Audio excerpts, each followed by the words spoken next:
Hi, I'm Sharon and I'm going to show you how we make the perfect sandwich here at Bent's. Firstly, our bread is delivered daily from our fresh local artisan bakers. When we get the bread in, we make sure it's nice and fresh and it is to standards and quality of Bent's.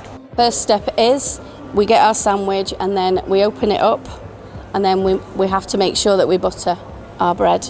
This holds any moisture from the prawns and doesn't make the bread soggy. Once we've buttered our bread, we just put a nice handful of rocket. So then we get our prawns.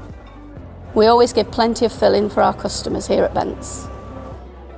After we've done that, we just give it a light dusting of seasoning and then we pop the lid on. The presentation here at Bent's is extremely important to us because after all, we eat with our eyes.